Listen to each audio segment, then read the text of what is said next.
लबों पे जिसके कभी बद्दुआएं नहीं होती, एक माँ है जो कभी किसी से खफा नहीं होती। दोस्तों, मैं धनंजय जैन नासिक से यूट्यूब चैनल पर आप सभी का हार्दिक स्वागत करता हूँ। प्रवीण कुमार अपने परिवार के साथ बाजार में गए थे खरीदारी के लिए, क्योंकि नज़दीकी रिश्तेदार में शादी थी और सभी को, परिजनों को, उनको कपड़े दिलाने थे। कपड़े दिलाए और जैसे ही वो घर पे पहुंचे तो पत्नी दंदनाते हुए अपने रूम में गई और फटाक से उसने दरवाजा बंद कर लिया। खफा थी।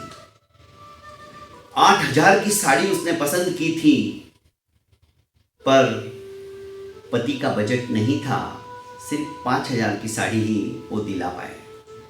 इधर बेटी भी अपने पैर पटकते हुए, नाराजगी जताते हुए अपने रूम में चली गई। उसे भी उसके मनपसंद के कपड़े नहीं मिल पाए थे। हालांकि प्रवीण जी ने अपनी हैसियत के अनुसार सबको अच्छे कपड़े दिलाए थे, पर पसंद अपनी अपनी। लड़का इससे ज्यादा, जबकि पिता की हैसियत इतनी नहीं थी, फिर भी उसके लिए बहुत अच्छे ड्रेसेस उन्होंने दिए। पर बेटे ने तुनक कर अपने पिता से कहा कि हर एक के माँ बाप अपने बच्चों को जैसा चाहिए वैसे कपड़े दिलाते हैं, जो चाहिए वो कपड़े दिलाते हैं, फैशनेबल था, पर आपने मुझे मेरी इच्छा के अनुसार एक भी ड्रेस नहीं दिया। सबकी नाराजगी थी। प्रवीण क्या करता? उसकी पगार सिर्फ महीने की 22,000 रुपए थी, तो भी उसने 15 से 16,000 रुपए के कपड़े इन लोगों को खरीद कर दे दिए थे। पूरा महीना भी चलाना था।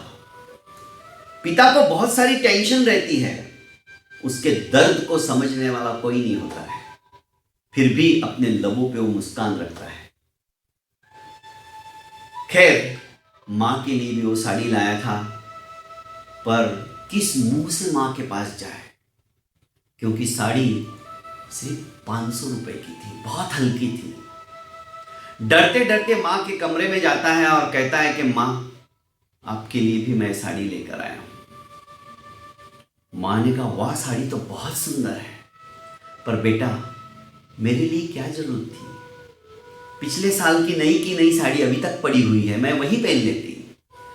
तूने अपने लिए तो कुछ भी नहीं लिया।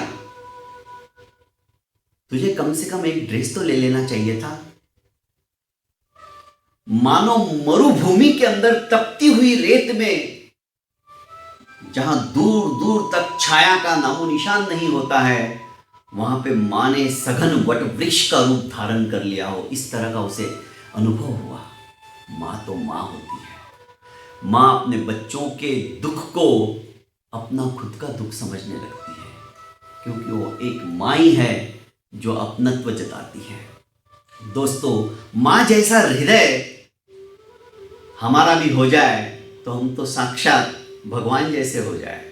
इसीलिए कहा है, भगवान का यदि कोई दूसरा रूप है संसार के अंदर तो माँ बाप है। डॉक्टर का नंबर बाद में आता है।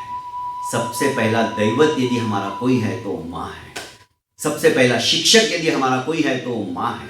दोस्तों, माँ की कद्र करो, माँ को विनम्रता से रोज चरण स्पर्श करो। उसका आशीर्वाद ही आपके जीवन को वैभवशाली बना देगा। बहुत बहुत धन्यवाद।